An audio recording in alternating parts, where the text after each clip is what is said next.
Hi, everybody. Welcome to Amigos. I'm John. Oh, geez, Bode. I'm Aaron. And It's me. welcome to Amigos. Aaron, welcome to our 5th annual Halloween Spooktacular. Aaron, this week we're going to be talking about 2 games that undoubtedly rank among the Amiga's finest. Severed Heads and Clive Barker's Nightbreed, the interactive movie. Oh, it's interactive. Now, Aaron, before we get into talking about this week's news and everything, let's go ahead and talk a little bit about, I want to hear about the Halloween costume from your youth that you remember the most. It's funny you should mention that, little buddy, because I was just commenting with Uncle Leroy on our trip here. My kid, we went out and got my son. We went out and bought, they were closing out costumes. And for $5, we got this little ninja suit, all right, a costume. And so we put it on him, and it's this awesome Mortal Kombat style, like full-on ninja suit, right? Ninja mania. A ninja could put this on and go kill a sucker, right? And I thought to myself, for $5 we got this thing. When I was a kid, all the suits were garbage. They were garbage. They were just like this Morty mask. It was a big plastic gimmick. You got this string in the back, right? You know, I'm talking about the elastic string. Oh, yeah. And what you do, I'll tell you the first thing I always did. Yeah. Tongue right through the mouth hole, cut your tongue. That's right. Yep. Because you got to put the tongue in there. You got to. Because the tongue searches out in the openings and just it's like a snake. So anyway, Right. You got the mask. And then, did you get a cool ninja suit? No. If I was going to be a ninja, which they didn't exist when I was a kid, but let's pretend they did. Like, I was Spider-Man one year, right? Spider-Man mask. And then, and this is a haggard old tale, but it's true. Then you got the plastic bib gimmick, all right? And then you put this thing on, and it had a picture of Spider-Man doing something. Well, and even as a little kid, I was like, wait a minute, Spider-Man wouldn't wear a picture of himself on it. Where's my Spidey outfit? Well, they didn't exist. You got the old plastic gimmick you tied on, and it sucked, and you felt like a dork. It was almost like an apron. That's right. Yeah. And so there were 2 types of kids, all right? There was the apron-wearing dork kid, and then you had the parents gave it a shot to make a costume. Now, some parents are super creative, right? And you'd see kids come out, and they have, like, homemade outfits that look pretty good. But often, it looked like morons. Like, their parents were, like, they tried. But once a year, it doesn't make you a seamstress, you know what I mean? Well, Aaron, I'm glad that you brought that up because I have pulled from the archives a glimpse into Boat's past. Oh, my God. Okay? So this comes from, I think, 1989. You had a perm back then? This is not me. Oh, okay? I'm sorry. You're the kid. This is the Halloween parade coming out of Hurricane Town Elementary School in 1989. Okay? Yeah. So get ready. Is that you? That was not me. Right there. Boat of car. In the homemade Halloween costume my mom stitched for me. Could you see in that? I could not see anything because the eyes were not properly aligned. So you can see my hand here reaching out for the pole in between so I could see and make my way through the door. You know, in all honesty, that is not bad. Yeah. My mom actually, she did pretty well. Now this seems like a big mistake right there. How did that turn out? Did you fall on your head? Yeah, that part was not captured on tape. So that's good stuff right there. Your mom did a good job. Well, thank you. Maybe it's just the problem with the costume was your face was weird. It was. It's always been misshapen. And that's an issue. Bulbous, yes. I think some would say. Plus the ears. Yes. It happens, you know. So do you remember the very last time that you went out with the bag trick-or-treating? Absolutely. And tell me what happened. Me and my cousin Willie went out, and I believe, I can't remember if I was a sophomore or a junior in high school when we went out. Because, we just kept on going. But that last year wasn't so much about candies, it was about throwing eggs at people's houses. That's what we did. So, we did that. I went. In fact, it was in my current neighborhood, and we went out and we egged some cars, and we egged some houses. And then we did get some candy. I'm trying to think. I dressed as a hobo. For the last few years, it was hobo. It was all hobo. Because we had a hobo mask. Did anybody come up to you and say, listen, man, it's time. You need to stop trick-or-treating? Absolutely not. Because there was no deadline on that. They were a lot more... Most of the time, you just sort of outgrow it. It's funny, I've heard... If you're listening to Flax, one of Flax episodes of... You don't know Flack, he talks about like being too old to go trick-or-treat. And then you do... Eventually, it hits you. It's like, okay... time to stop. Usually it's like when you can drive a car, you're probably too old. It's probably true, yeah. But we would go out, and we went out for years. I mean, listen, it was candy, man, and it was, plus you just grow up doing it. Now, I've heard some places they have a hard cutoff of like 12. I just heard that on the radio, but it's loosely enforced, but nobody's checking IDs. I think 12 is a little bit too young. I think it would be like, I wouldn't have a hard cutoff at all. Really, I think you just keep going until you want to stop. But probably I'd say 16. If you're bringing your kid and you're also trick or treating, it may be too late.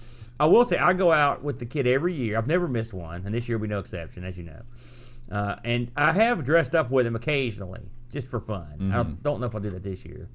But it's always a good time. I always go around. Of course, I usually hold I'm like the candy caddy. Right. Well, you know what I've heard from my students who are in middle school is that they've got the racket down because they've been doing this long enough.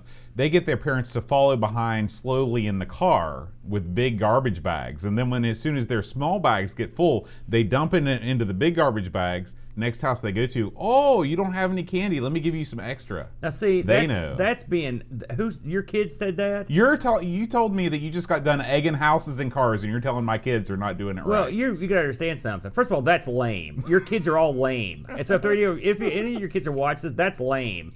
Having your parents, first of all, your parents need to be less lazy. Get out of the car, brother. If I'm a big tubby dude and I'm making the rounds, and with a garbage bag, that's weak. And secondly, when I was a kid, it was called trick or treat for a reason, man. You were like it's not like I just randomly egged at people that I liked. It was the jerks that were getting it. Oh, you don't keep your dog out and he bit me. Here's your egg, sucker. So you weren't indiscriminately egging. Or like, hey, you don't have any candy again this year. Here's your egg. Or like, oh, you're just a jerk neighbor. Here's your eggs. Approximately how many people are we talking about here? 90% of your neighborhood? 5 people maybe. It was that last year was like, I would say it was a token effort. The years before that, it was pretty much just candy. It wasn't a whole lot of that other stuff. Have you ever TP'd a house or egged anybody? I've strayed from vandalism most of my life. Please. I was scared of the people that did that sort of thing. They frightened me. And so, well, here I am. Yeah, I'm frightened of you. Yeah, I don't blame you. You're not the first. All right, Aaron. Shall we talk about this week's site updates? We're going to do a double helping of site updates this week because unfortunately the gamble train is passed right on by, Aaron. There is no Amiga news worth talking about. However, as you can tell by this lovely piece of apparel below me, we have some real life examples of our new T-shirts right here on the table, Aaron. So, well, let's go ahead and we'll just show them off here a little bit. These actually turned out. Hey, first of all, just so you won't miss it this week, toot toot, there it goes. Your official T-shirt. Well, spread it out, unfold it, unfurl it for the masses. There it is. It's the Gamble Train, the official. I've never understood this weird thing, but people love the Gamble Train shirt has been on the market for less than a week. It's already our highest selling design of all time. I don't know what that says about that. Let me move Morty out of the way here. We've also got hot off the presses. If you're into this sort of thing, we've got your Coco. I actually kind of like. I think these are kind of fetching. Actually. Yeah, it's a Coco show. Coco show shirt. If you're into that sort of thing, and then. Speaking of Coco, is another. I like this. This is the little Coco mascot guy. My little buddy. That's real good, Luke.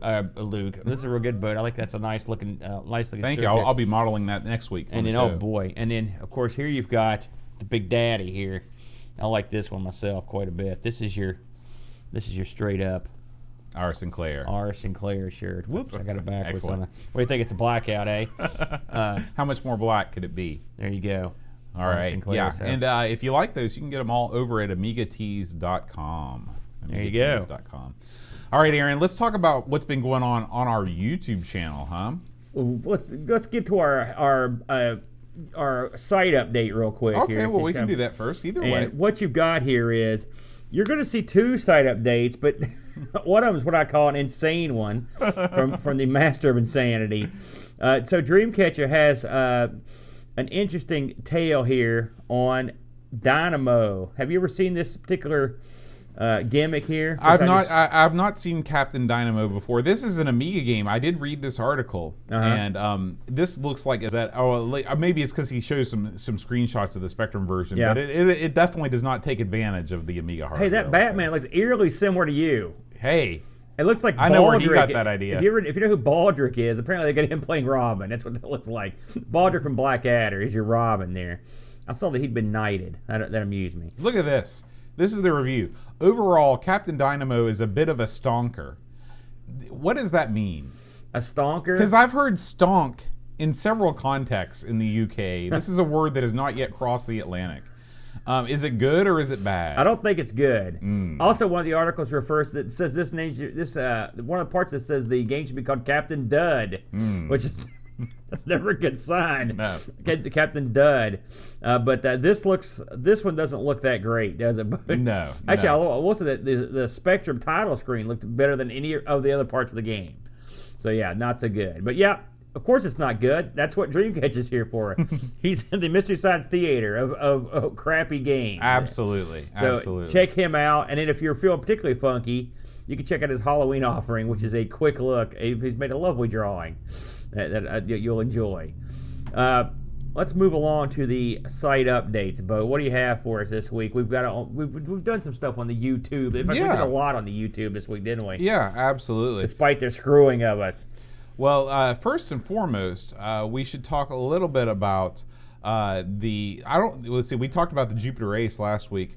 I made an easy and quick guide to emulation on the Tandy color computer. If you're a frequent listener, or even just an occasional listener of the Coco Show, and you would like to emulate the mighty Coco on your PC, I looked online and there was not much information out there on how to get going. So this is just a quick little 6-minute video on how to download MES UI, get the system ROMs, load them up, and actually how to launch the games themselves. Yeah, good job, eh? So, I liked it. Yeah, we're hoping that one of the aims of the Coco Show is to introduce more people to the wild and wonderful world of the Tandy color computer, and so this is the easiest way I know to jump right in. I like the fact that several of the people in our Discord have there's a lot of people that are getting, including yourself, are getting on board. So I feel like I like having like an Amiga user influx. Right.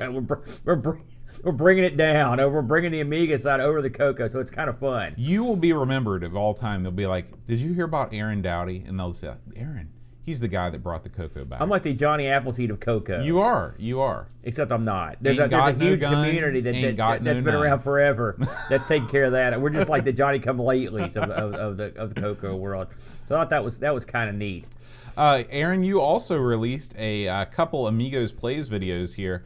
This is, I guess we're calling them Coco Show Plays. Yeah. These are shot from Ground Zero itself, the computer room of doom. Oh, man. At Casa de Aaron.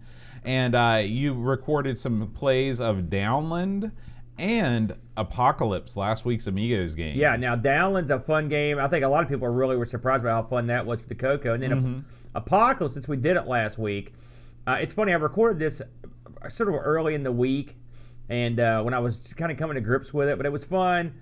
And I thought, yeah, I'll knock one of these out because I'm good now that I've got a good setup for the Amiga. I mean, it's been a long time coming to be able to do good Amiga, captures. You know that, what I've gone through. And so you can see that's a pretty darn clear. It's a sharp image right there. And that's coming off the Live 1200, right? Oh, yeah. All my stuff from Evermore is going to be all real Amiga stuff. And in fact, real Amiga, real Coco, real Atari. I'm emulation. I'm out the door. We're done with that I'm not doing anything against it. Yeah. And I did like this game. I got better at it. And this actually was not. There's me hitting that invisible platform that I hate. But I had a good time doing this, and just look for lots more of these because it's a lot easier and crisper to do. Now, hey, again, I feel like a doofus because for years everybody was like, use the SCART cable and the thing, and I'm like, I need a SCART. We're gonna go down that road with the SCART, but really, the SCART worked, brother, and the little gimmick. The cheapo gimmick off of Amazon, and I was in business. The hardest thing to find was a halfway decent, cheap HDMI. Well, I was going to say digitizer. Yeah, you got to spend some money to get something of quality. But hey, listen, This is your Patreon money at work. I went and got because I was like, I feel like I'm shortchanging people by not playing these games on the actual computer and doing it. So that's where. So here we're at. So man, you just totally destroyed all those civilians. Well, no, those aren't civilians. Those are the guys. Oh no, there were some guys in white that you just totally blew away. Let me tell you something. away. When the civilians are mixed in with the bad guys with the missile launches, they get smashed. That's true. There's an artillery cheap shot. Again, that was last week. Go back if you want to see me badmouth Apocalypse. But I mean, I liked it. I thought it was a pretty good game there, actually, all things considered, dude. Yeah, and finally, we did release a new Coco show last week. This one is based on Downland, which we talked about just a second ago, and Xenix. Xenix has got to be the most impressive shooter on the Coco computer. Yeah, man, that was it a is good one. so freaking good. It's very arcade. It's very arcade coin-op-like. There's those crazy explosions. Yeah, we had a good time with these. And Downland was, I actually like Downland more than this, but they were both great. Yeah. This is off the charts graphically, but they were both good. Hey, like I said, I like a good platformer, and I like a good shooter, especially when you've got a shooter that gives you a little vertical up and down. I always thought that was kind of cool. Yeah, absolutely. So yeah, that was a lot of fun. All right, Aaron, the time has come to move on to this week's games.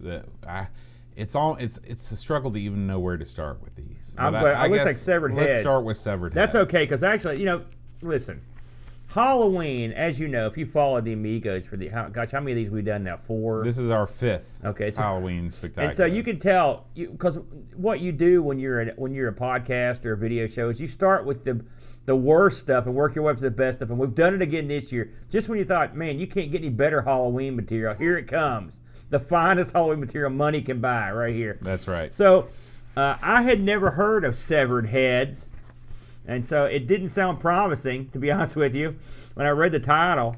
And I guess it was the game selection committee. Are they behind? Are they everyone's They're behind everything we do every week. So make sure all your fan mail is directed at the people. Direct all your fan mail. You can tell by that AGSC picture that this is a quality game. Yeah. So that's probably the finest detailed graphics of anything in this whole game. Yeah. So this was released in '91, and the publisher, this Sir Ra, you'll be stunned to realize they didn't do a whole lot, which I'll get into that in a moment. The coder artist on this, a fellow named Michael Zerbo, was responsible for these some fine games. I'll just go down the list of the other two: Dark Obsession, and my personal favorite. Always break this one out at Christmas, Boat. The Child Murderer. A lovely affair. Man, I know if I was at the store looking for a new game to play, that's the one I'd pick off the shelf first. And I guess I'm assuming this is his brother, Christopher Zerbo, did some of the graphics along with Joseph and Ken Harris. So looks like maybe a couple brothers were involved in this thing. What you've got here, Boat, is it's a text adventure with pictures. All right, that's what you've got. Now, before we get into the meat of the game, because there's not much meat on the bone, I was just looking. I was like, let's try to find some information. Because this is one. Wait a minute. How do you feel about that Dead Eye Dick song? She don't eat meat, but she sure like the bone. I don't like it that much. You don't like it Although that much? I think it wasn't that in. That was a long. I'll tell you what that was in. That was in the Hurricane Skate Arena. That's where I heard that. Oh wow, that was well after I was out of Skate Arena. I think that wasn't that in Dumb and Dumber. Wasn't that song in there?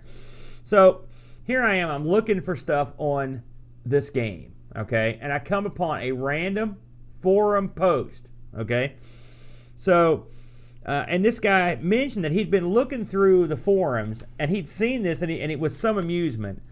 And he said, "Listen," he goes, "I wrote this game, Michael Zerbo," and so he goes into some detail about the background. So I thought it might be interesting to kind of go over this. It's kind of funny. I couldn't find any I couldn't find any reviews of this, but I did find he did mention that Amiga World had reviewed this. I couldn't find it, and they gave it a good score. This is one of the few games we've looked at on Lemon that has no score. Like no one has played this game. He also mentions that the publisher, which was Sir Ra, cheated him and the artist from any royalties, so he never saw any money from this at all. Sir Ra, not a good dude. Yeah. Sir Ra also tried to make a PC version of this, but they didn't tell him. But it didn't happen. So he said that Sir Ra had claimed that a larger publisher wanted this game, but they needed to update the parser because, and admittedly, the parser this is pretty tiny for a text game, but it didn't. But he's not sure if that's true or not. No way. Yeah, I know. So he released this game for free himself on the net. So if you want to play Severed Heads, you can go for it. You can go get it. All right.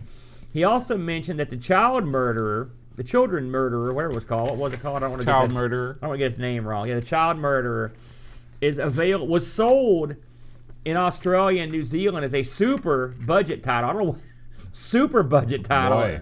But he says it's with a title like that and super budget attached. Yeah. He said it also was released on a PC. They changed the name because they said the name might affect sales. No kidding. So he also mentioned that this game's buggy, but it's not nearly as buggy as his game Dark Obsession, which was insanely buggy. And so he's mostly everything he released. This is his number one game, Severed Heads. So he ended up doing some work and he ported some of these games over to PDAs. If you can believe that. Yeah. So okay. I thought that was pretty. That was a pretty hot market there, the old Palm Pilot market for gaming. He said that this, as far as he knows, Severed Head only sold 200 or 300 copies worldwide. So you're not going to probably see a copy of this anywhere if you were to look. He says the PC port of the Child Murderer is much better. So if you're looking to get on board, boy, if you want to where's that port comparison? If you're looking to get on board with the Zerbo Express, you can go hunt down the Child Murderer for the PC. But they also remove the child, so it's just called the Murderer. Probably a good move. Yeah. Yeah, no kidding, man.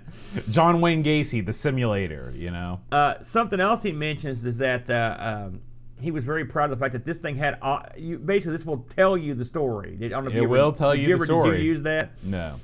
So I thought that was kind of neat. He also said he finds occasionally, to his surprise, that his games are released by other publishers. Like, but he didn't, and with no consent or anything. Well, if Sir Ross screwed him, why not everybody? Well, that seems to be the way they're looking at it. Now, just for fun, I looked at Michael Zerbo's credits, because we know Severed Heads, we know Dark Obsession.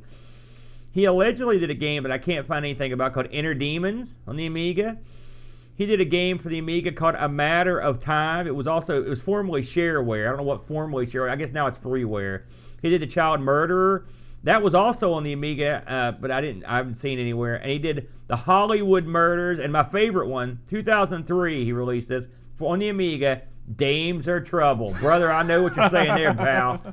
I can understand that. So, a little bit behind this game. So you can see this game was released in the perfect conditions with a helpful... Conditions are perfect. With a helpful publisher ready to back him every step of the way. So, this game... This is a graphic adventure that's a text adventure with some graphics. It's a lot like that Cthulhu game we covered, except not in the same league of goodness. Did we cover a Cthulhu game? Yeah, actually, you weren't here for that. I think it was me and Brent that covered that one. So, text with graphics. So maybe you were here for that one. But anyway, in this game, it takes place in the future. And in the future, they've found a way to keep people alive by growing these bodies they could transfer their head to. Mm-hmm. All right? What a deal. I guess you've got a great body and an old head stuck on it. This is like the Mountains of Madness. And I believe they said that your new body will last 2 years. I think that's what they said. So I guess you got to be going through bodies pretty quick. Well, you just grow a bunch. I guess you just keep. It's sort of like closet. Underpants. Yeah. You have a bunch of them set up there. Now, another problem with this is that occasionally it goes south and weird things happen. So. At the beginning of this, you play a surgeon that does these operations, and so the early parts of this game are I guess this is so you'll learn how this thing works. Or it's you getting your equipment, you going to the operating room, you washing your hands, you putting on your surgical clothes. You perform this. It's funny. You go all through all this rigorous crap to get the surgery, and then when you actually go to the surgery, it's like. It's like, do surgery. It's like, okay, it went great. I thought that was weird. I was like, wait a minute, that's all? You don't actually perform the surgery. You just have to, it's several commands about how to wash your hands. And so, anyway, there is some intrigue when the guy you worked on, suddenly everything went well, head transferred, good to go. And then they find out later the guy's dead. Yeah, he died. And the guy, and one of the surgeons walks up to you and says, "Try to do better next time, or be more careful." I think that's what he says. It's like, what a jerk. Yeah, the old pat on the back. No, he said, no, they tells you, be more careful. yeah. Like it's your fault that the guy died. Passive-aggressive. What a jerk. So anyway, this devolves into a crazy, which admittedly, I didn't get much real far in this game, but I did get to the point where you're, eventually you're out in this alley and you find the body and someone had done a bunch of work on it, and your guy's out in an alley with a scalpel, carving, opening them up and pulling stuff out of the old body to see what's going on because he's a surgeon. It's a real weird tale, and then sprinkled with the tale will be graphics. The graphics in this were hilarity because some of them were like hand drawn, look okay, but occasionally they would just digitize some picture and then sort of take like depaint. Like let's put there's a guy in this that they gave a new face. Okay, they took a picture of a guy, and then they took like the biggest, fattest brush and depaint and gave him eyebrows and a mustache. And I mean, it looks so stupid. I just looked at it, I was like, are you kidding me? But it's funny. And there's a lot of stuff like that. There's one part of this, like, your guy's sort of a jerk, I guess. So he finds an old cat in an alley that's like dead. He brings it back to life, which is nice. Then he goes out and he takes all the stuff he put out of the other body and sticks it in the cat. Sticks it in the cat. Right. You remember that part? Oh, yeah. The cat freaks out. He breaks the cat's neck. Right. And then they show a digitized picture of a little kitty. Yeah. That's pissed off. At what point do you just turn off? I mean, if I'm playing this for fun, at what point do I just turn this off because this is no longer fun? Listen, being a frog, that's got to appall you because frogs are often dissected. Well, or whatever you are. I do have some unpleasant, dreams about that. That's one of my nightmares is being dissected. Well, listen, they might take you apart just to see what's going on with your lungs after all that smoking you're doing. So, anyways, this is a weird game. I played this thing. I will admit, I played this for like 3 hours. And oh my gosh. By the way, you're a braver man than I. Listen, you've got to do it. You got to do it. Well. And so I did it. And I will say you can use basic commands, and the parser's pretty rigid on this thing. Yeah. And a couple times I had to go. They were more than a few times. You got to remember, this is 1991. And this thing, the parser is like straight out of Zork, straight out of some old terminal. No, it ain't Zork thing. level. It's. I mean, the parser's not that good. I think it's a 500-word parser, I think the guy said. It's awful. It's awful. And so I had to cheat a lot. I'll admit that. But it is what it is. In fact, if you're watching the live, there's a picture of the operating room. And there's the laser cut. It's a haphazard. Or that picture didn't make me want to have surgery in this hospital. You also have sort of a romantic interest, sorta. It's hard to see where it's going. But I think I played a lot. Well, she makes you dinner at some point, but I think she's sort of evil. Yeah, I think. Well, she dies later on, so it doesn't matter. I didn't watch that far. I watched the whole thing. Yeah, you watched the whole thing. Yeah. What did you think of this, Boot? This might be the worst game we've ever done. No. I would rather play Top Banana than play Severed Heads. Oh, Top Banana's... What would you... What if this isn't the worst game we've ever done, what is it? Well, we haven't done our second game today, which is on my list. It's way better. But here's the thing. It's a text adventure. It's okay. I think it's okay. I think the tale is interesting. I mean, the parser is short, but the actual tale isn't bad. You got to give it that. Well, yeah, I will give it that. But in 1991, I expect more from a text adventure game. I want to be able to type full sentences in, and I want this thing to understand me. If we're going to have graphics, I want graphics all the time. I want Queen of the Desert. That's what I want. I want some game where half the screen is text and half the screen is a graphic, and I want the graphics to change. This is like, how few graphics can we put in this thing to put it on the box? It's like they took just enough screenshots so they could put screenshots on the back of the box. I don't even know. Did you say this was a shareware only release? Okay, no, this was a real commercially released game. Well, sorta. He got screwed by the publisher. Right. So. The graphics that they do choose to put up are oftentimes bizarre, and there's a lot of stuff going on in this. I will give you that the story is interesting, okay, but I mean, there's a lot of interesting novels that are a heck of a lot better written. look like that. That if you're watching the video version of this, you've got Mr. Billows, who is a straight up digitized black and white picture. The art style is not. It's not across the board. Yeah, it's random. But I mean, I think that's what makes this. This is as close as you can get to shareware or something you just made about yourself. But it's just good enough to where you can say, well, you could have maybe released it. It reminds me, you ever been like a concert or something, and there's a dude in the parking lot, and he's got a station wagon, and he's got the back door open, he's selling his own stuff. Oh, yeah. And you're like, he's like, come on, $5. It's a good album. It's just like what you saw inside. And you're like, well, maybe I'll take a chance. Mm-hmm. And you go home, and maybe you went and saw like Slayer, and this is more like, a Slayer half speed with a guy that could sort of only kind of play guitar. Yeah. And so but you're like, well, it's okay. It's something like kind of like an actual band. Mm-hmm. That's what this game is. It's sort of like an actual game. And what I like, I can't think of any better praise. Listen, what I like about it is the random photos, so that makes it better. Because they're so, I mean, I like the fact that a dude took a dude's picture, and I'm hoping this is one of the programmers of this picture, and they just took the brush and just did the eyebrows and the mustache. And I'm just like, yes, that looks it does. great. This game probably is the Manos, the Hands of Fate. No, it's more like an Ed Wood. That's where, because I mean, Manos is not that bad, but Ed Wood would he would do stuff that was sort of important, but he'd sort of do a half job, and that's what this is. It's a half job, and the story is sort of interesting.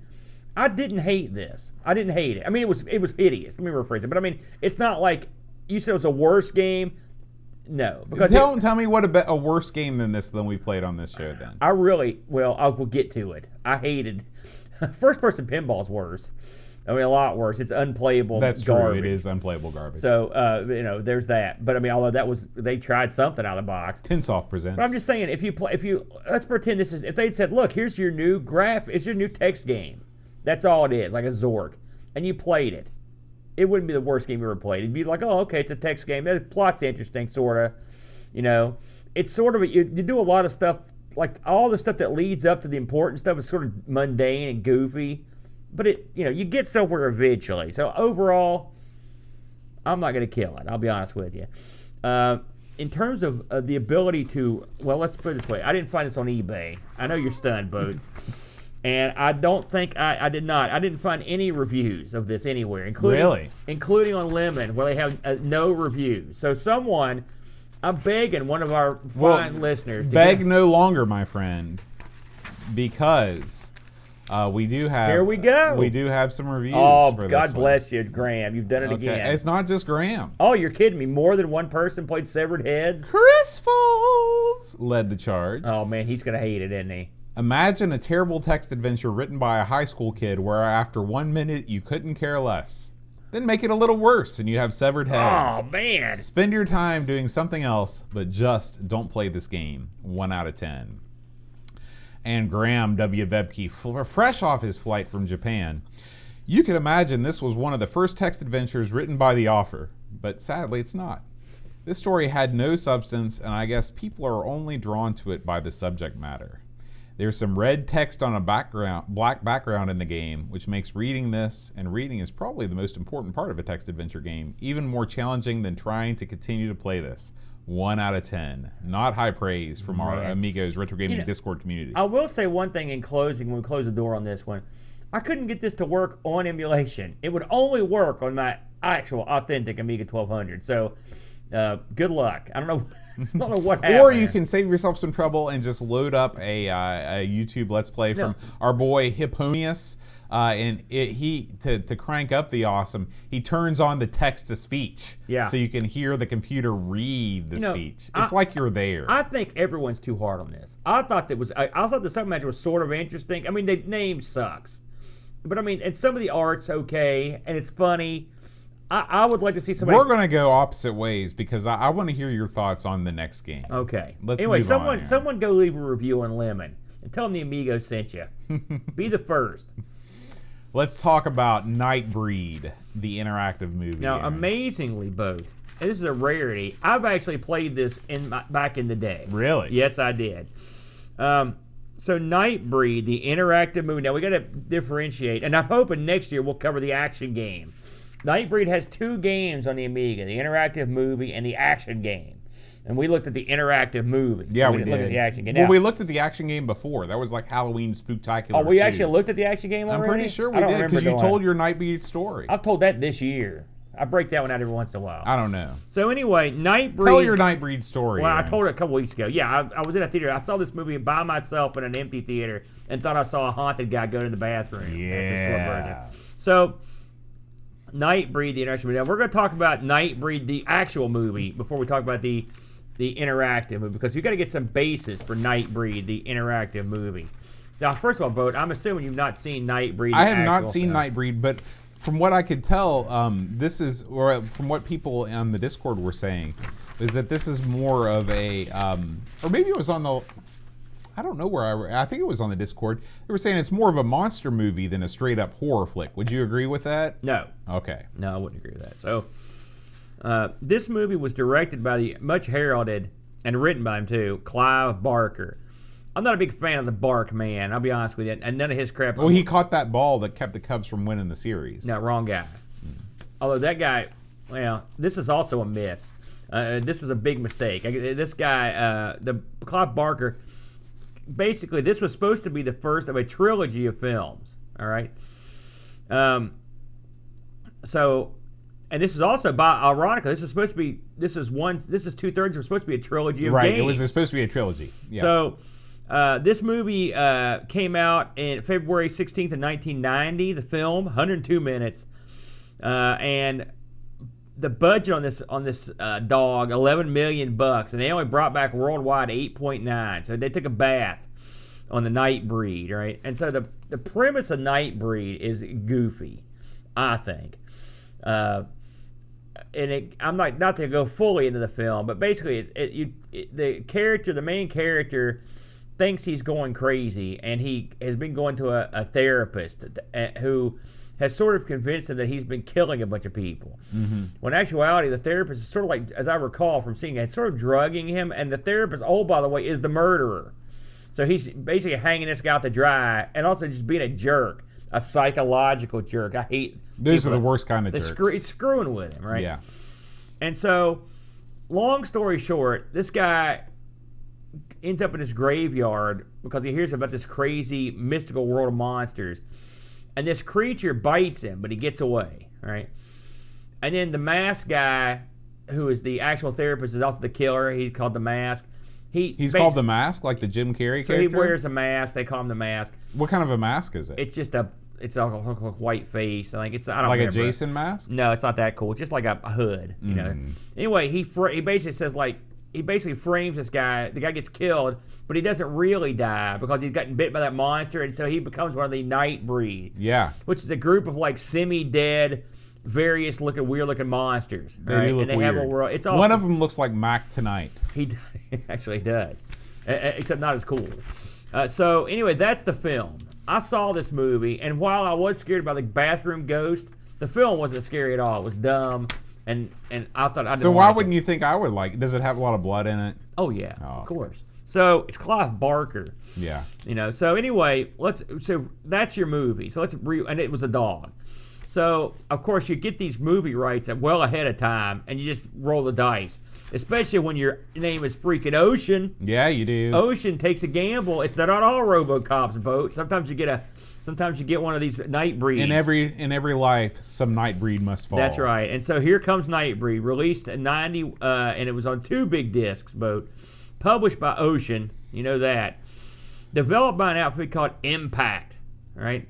Impact had 2 games, aside from Nightbreed, the interactive movie. They also did Nightbreed, the action movie, and they did Run the Gauntlet. I don't know what Run the Gauntlet is. I never heard of that one. It's that game where you're playing in the Gnome Olympics. No, that's not it. That's a Mystic Marathon.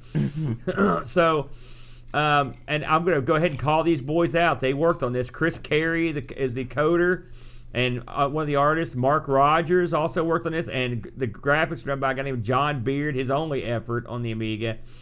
And Steve Carey also worked on the graphics, and he was responsible for stuff I've never heard of: Deflector, Federation of Free Traders. I never heard any of this stuff. Here's something I thought was interesting. The music in this was done by someone that actually doesn't suck. Barry Letch, Among his titles are, of course, Lotus 2. Pretty good music in that. The name sounds familiar. Humans, Silkworm, Supercars 2, Hero Quest. He's done like 4 million things. So something tells me Ocean was like, listen, we need some. Where's our great staff player? Get him over here. Put some music to this, and he did. So this also, believe it or not, was converted over, and I don't know what came from where, but there was an Atari ST release and a DOS release. I was gonna look at the DOS release of this to compare them, and then I played this. And I was like, I'm done. I'm not looking at the DOS version. So when you hear the words interactive movie, those are trouble words right there. They are troubled words. You're like, uh-oh, this could be trouble. Mm-hmm. So in this interactive movie, you play the title character from the film. And your job... Aaron Boone is the title character. Aaron Boone, yeah. Yeah, he's also the manager of the Yankees. I believe he's the guy that also screwed the Yankees. Was it which Boone was it that hosed the Yankees? No, it was a Red Sox. Well, there's been like 3 generations of Boones in Major League Baseball. So anyway, you play Boone here, Aaron Boone. The name kills me. And so you start out in your therapist's office, all right? And you go through this rigmarole where he's convincing you that you're the killer, just like in the movie. And the graphics in this are stylized. What do you think? Stylized? I'm being kind here. What do you think of the graphics? I don't think the graphics are bad in this game. I think they're weird looking. It's a weird movie. Well, you got that right. So then you go to this game's number one. This is the interactive part of the interactive movie, the driving around the map sequence. This is the bane of my existence.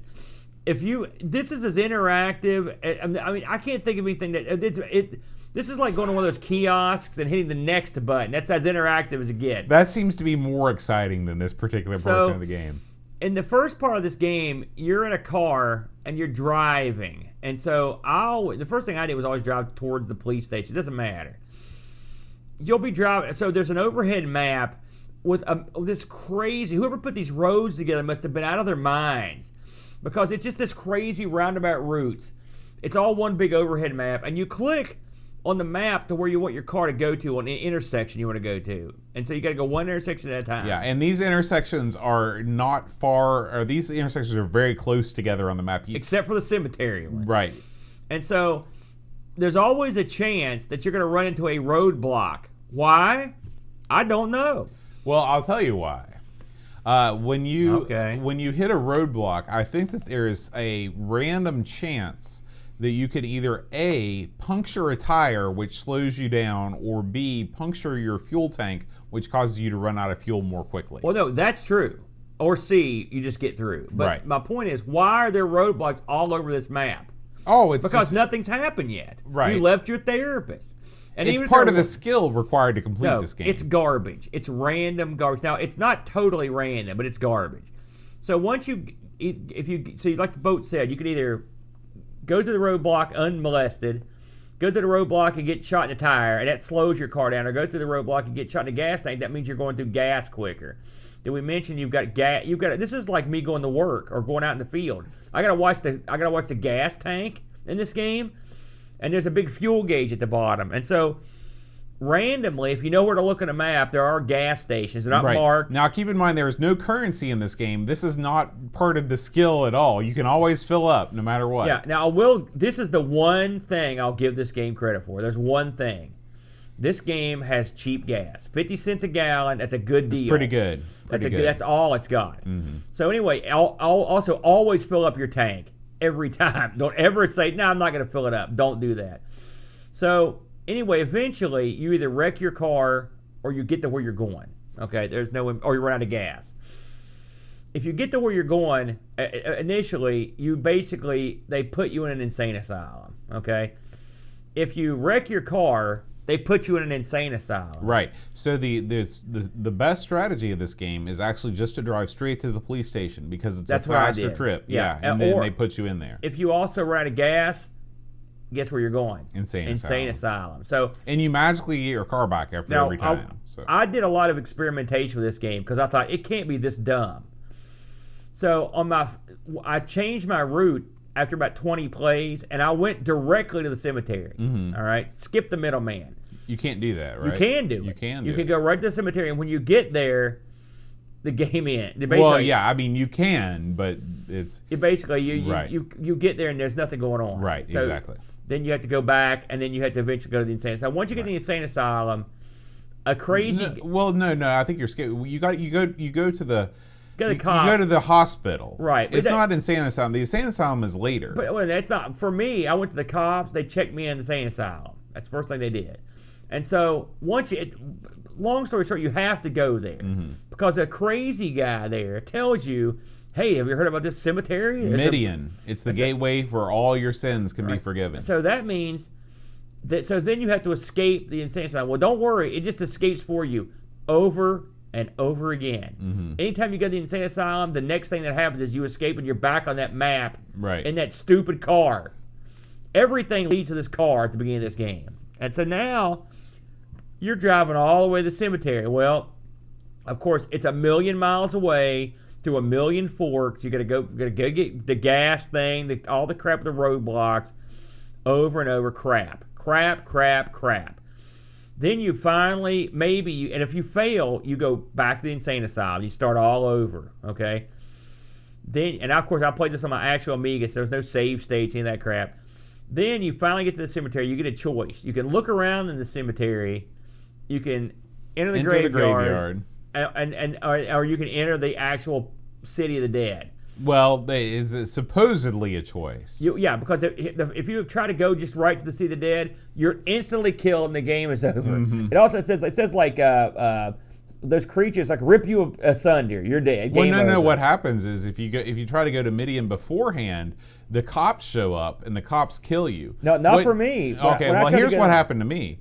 So if you don't go to the graveyard first, you try to enter Midian, it's like you can't find it or something like that, and all of a sudden the cops show up and they're like, he's got a gun, and he dives down and then you get shot up. If you go to the graveyard first and get bit by the Mac to Nightbreed, then you become immortal. So when you get shot by the cops, when you come back out, you go. You have to. But see, I'm saying if you go to the graveyard after you've been in the insane asylum, and you go into Midian, you instantly get killed. Okay. And now if you go into the graveyard, then you get chased by this Rastafarian demon from the movie. He's going to bite you. And so then then some more interactive movie starts up. Right. And the interacting movie of this guy's chasing you, and you've got to stay ahead of him. Okay, so how do you do that? Well, you click the mouse button with his arms. Yeah. And it shows I've been waiting all episode to hear about this. Get on it. No, I want to know, were you able to beat this section? I was. Okay. As evidenced by my stream, because I streamed this, I tried, like the Dickens, every strategy that I could try to get past this, and I was unable to get by it. So, Aaron, please tell me your secret. You ever played, remember the swimming event in Summer Games? Mm-hmm. You have to. It's a time. It's not necessarily a speed. You can't just go like. You have to like time it. That's what this is. You have to kind of click the thing as the guy moves, as his arms move, and you're clicking with his arms. And so. Do you think that it was because I was using the joystick? Well, you were emulating it, so that could be an issue. That's I don't true. know. All I know is I got out. All right, I made it. Trust me, it wasn't like I did it the first time. It took me about 10 tries. That got old. Another reason I hate this game, but I did get out because I remember this from before. Then once you get bit, the whole bit with the cops, your shrink shows up with the cops and he frames you and he gets you killed, and then you rise from your grave, and then you hook up with those other idiots, and then you're ready to rock and roll.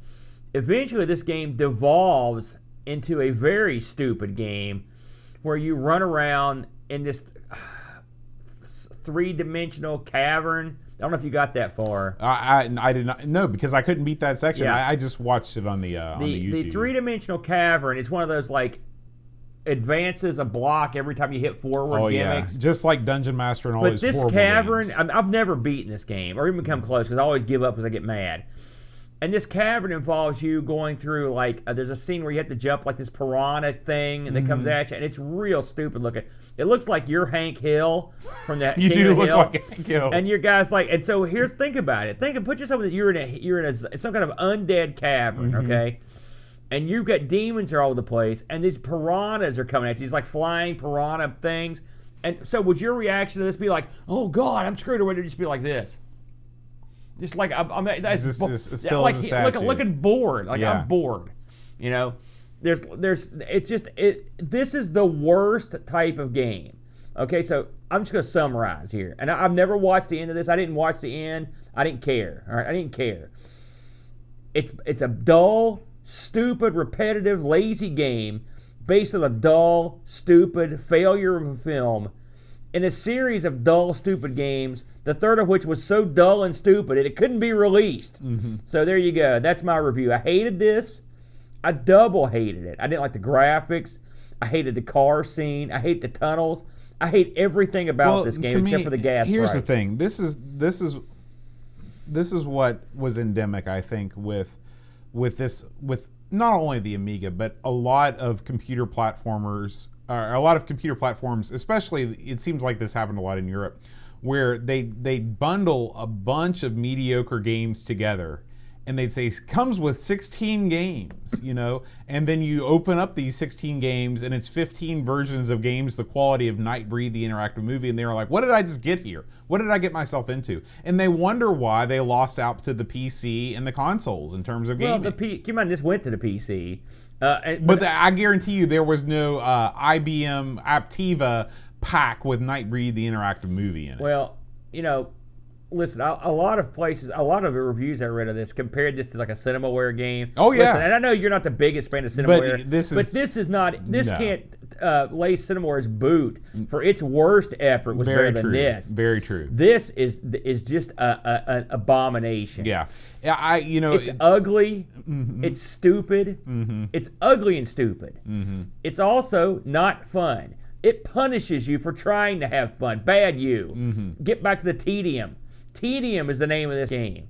And so when you ask me what I hated worse, Severed Head or this, I hate this much worse because Really? Severed Head knew what it was. Mm-hmm. It was like barely a game you would pay for. Yeah. But I mean, there's some fun there, all right, and amusement. This, like when I played it, I didn't get angry or frustrated or want to hurt things. This guy, I don't care if he's dead, alive, undead. I hate Midian. I hope they never ever get their own town. Screw them. The dead should stay dead. I don't want them romping around. I don't want some Rastafarian demon chasing me through the graveyard. I didn't like it. Thumbs down. And I don't usually review stuff, but thumbs way down on this one. Yeah, I didn't hate this as much as the text, just because the text adventure was just so, I don't know. I feel like everything about that text adventure was horrible. I played a lot of great text adventures, and I like the genre. But this, I feel like if I could have just gotten past that first level, I would have had more fun with it. I didn't think you would have less fun. Okay. The first level, that's where they drain the life out of you. It's just like the game. If you get into the tunnels, you've become the undead. Look at this scene right here. Did you see this part? Dies the firefly. Look at this idiot. Who thinks this is a game? Yeah, it is bad. Horrible. It is bad. Horrible. Yeah. I found reviews on this. This is where I think the people of Lemon, I love Lemon, love them. But this is one of those instances where I think they've lost their minds. Because I read reviews where people were like, "Whoa, I love this game. It was great," but no, not great. This got a 6.45 score on Lemon. Atrocious. Half that. This is not a 6. This is a 3. I challenge you to find any games on Lemon that are below that, though. Oh, there are. Top banana. Amiga Action gave this a 74. Too high. This is an F game. AUI, our good buddies down in Australia, they had a little more common sense. They gave this the big 5-0. Fitty. They dropped a 50 on this thing. That's a fair score. And the one gave this a 75. Wrong. This should have been a hammer. Should have been dropped. This should never be bought or sold. However, if you want to buy or sell it, there is a couple copies on eBay. Believe it or not, someone had the audacity, the awe, to ask $92 or best offer on this. My best offer burned. There's also one for $25, $43. I saw one that had sold recently for $5. And if you want the discs to give a Mexican burial, jump on, $4, you get the discs. What's a Mexican burial? That's when you get around a sucker and you just put the boots to him. Yeah. Is that a wrestling term? I don't think so. Gang term, I think. Gang term. So what do you got? Did anyone in the Discord have the guts Oh, yeah. Oh, yeah. This better be a beatdown. So Chris Fold says, this game puts the M in mediocre. There is not a single redeeming factor, and playing it is more of an insult to your senses than a movie-based adventure. I would rather play Top Banana. 3 out of 10. I agree with that. And Graham Vebke says, I'm not a fan of the movie, and I'm not a fan of this game either. Or the arcade-style game also made by Ocean, milking this movie license for everything. It looks okay, but it's very illogical for a point-and-click adventure, and it gives the impression of a rushed and idea-starved game. Lock me in the asylum if I suggest playing this again. It scores 1 more point for the graphics over Severed Heads, 2 out of 10. Very good. You know, keep this in mind as we close the door on this god-awful thing. Ocean, its bread and butter was to try to get these licenses and do something with them. And I read that this movie there was a lot of hype behind it. Ocean thought so much of this, they were willing to throw down 3 separate games. All right, like Batman didn't get 3 games at once. Like all the biggest licenses never got 3 games. Well, it's the power of CB. It's the power of CRAP. Crap. Can you imagine? Now, keep in mind, you got the action game, all right, and we're going to look at that if we have it. I don't think we ever did. You've got this abomination. The next one was going to be Nightbreed, the RPG. Strap that on and think about that. You're going to be playing an RPG in this world? Man, I hope you like the interior of a car. Yeah. Horrible. It's very true. Boo! Boo! All right, Aaron. Well, before we go, I just wanted to thank Pixels at Dawn for being the latest donation here for Send Boat Back to Amiga Ireland, the fundraiser. Every time you say that, I just you just stop right there. Just send him back. It doesn't matter where he goes. If you are interested in getting a front row seat in Amiga Ireland from wherever you are in the world, please consider donating to my GoFundMe page. I plan on live streaming all of the events, interviews with all of the top execs, and just really getting everybody a flavor of what is. It may not be the largest attended Amiga event in the world, but it's got the most heart, and it's really a great event, and I am halfway to my goal.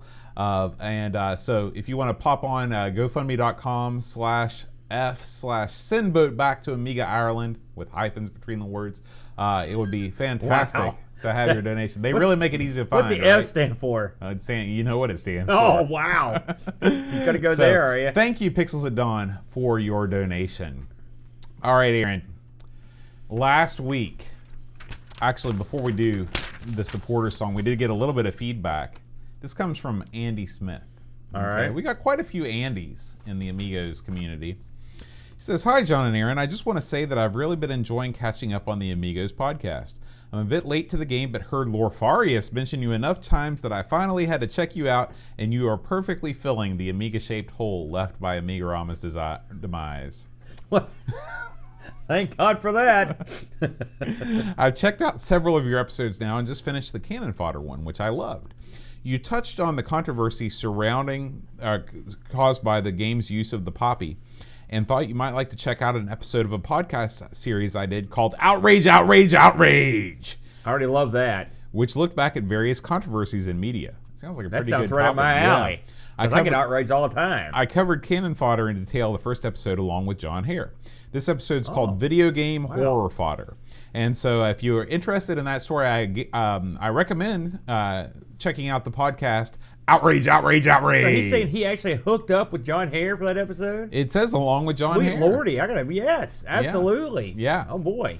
So outrage, outrage, outrage, man. And he says, how am I not involved in that? Yeah, absolutely. So thank you, Andy, for that message. And feel free to send us an email anytime at feedback@amigospodcast.com. We'd love to hear from you. All right, Aaron, last week, the supporter song was... I can't believe you didn't know this. I had no idea. You know, Aaron, there are cars and then there are classics, as Mr. T once said. Last week's song... Mr. T said that? Yeah. I didn't think he said anything, but I paid a fool. Oh, I'll show you after the show. Last week's song was the Tammy Wynette standard, Stand By Your Man. That was that? Yeah. My God. She's spinning around her grave after that performance. I think she's still with us. No. Is she not? I know. Tammy wanted it down a long time ago. Well, I want to thank and congratulate all of our reviews because not all people share your lack of knowledge about America's musical history. Terry Howard, Packbilly, Pixels at Dawn, Bossman, Paul Harrington, and Christian Anderson. Christian writes in, if I'm not mistaken, the song is Stand By Your Man by Tammy Wynette, even if I think I know it from the Blues Brothers. Thanks for a very entertaining podcast on my favorite topic. Christian C.A.Z. Givskov, a.k.a. Zorglub from Denmark. What was all that? That was his sign. His full title? Yeah, his full title. You know how when you Zorblock's they've in got there? royalty over there and names are longer because everybody's got a title. Is Zorblock a name? That's like a duke or an earl in Denmark. You've got to be a Zorblock? Yeah.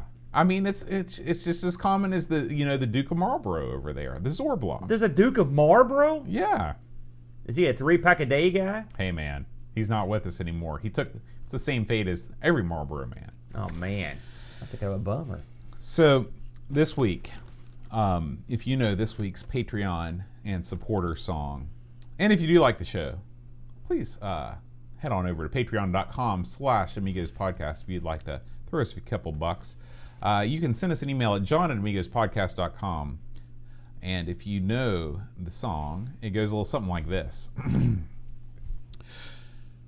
Bjorgavin Gunnarsson, Terry Howard Reflection, Simon Letch, Captain Crispy, Kilobytes, and Caffeine, Mike W. Decker, Threepwood, Gary Heather, Free Lunch, Kate Fox, David Pickford, Cameron Armstrong, Andy Jones, Lobsterminator, Craig McClellan, 10-minute Amiga Retrocast, Counting Virtual Sheep, Bernard Quinn, Retro Man, Cape Dim, Drew, Sabin Rose, Joseph Harrison, Carletta, Rob O'Hara, Howard Nims, Matthew Larimore, Andy Craig, Shanzo, Darren Lowe, Max Collin, 419, Bachby Rodenberg, Andrew Monks, Joe the Zombie, John Cook, Leaf Galana, the Kebab, Chicote, Level, John Marshall,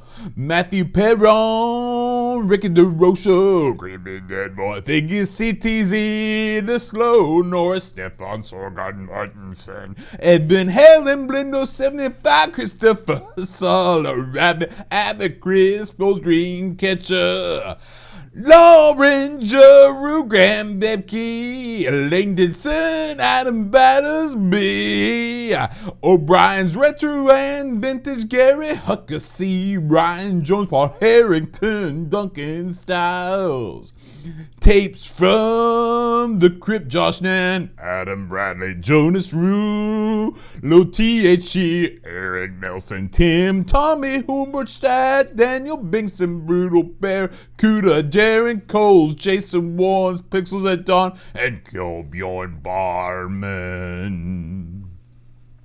It kind of makes me want to, horrible, hideous, an affront to the real artist. Next week, Aaron, we will be playing Batman. You're kidding me. Well, there you go. I just mentioned it. Listen, how many of these Halloween episodes you said we did? This is 5. the 5th one. Mm-hmm. These get more wretched every year. They do. These are I don't know why. absolutely I don't know dreadful. why horror films are. Why developers have such a hard time making good horror. It's like that's a genre made for video games. You would think. You would think. I mean, I think they perfected it after this batch of games. There's got to be. I'm begging you. There's got to be something out there. It's Nightbreed. I mean, this was horrible. Now, this is like studying for your finals. I just drudged this. I just put my head down. I got a thing of bourbon and just like, let's go. I knew because I was like, oh man, this is gonna be a painful one. I do want to thank the fine folks over on the Twitch chat. We do record this show every week live on Twitch at twitch.tv/Amigos Retro Gaming. I want to thank Pixels at Dawn for moderating and being overall awesome. Edvin Helen, Brother Bill, and especially thank you to Brother Bill for gifting some subs over on Twitch. Picard 2010, Paul Kitching, Barkbit,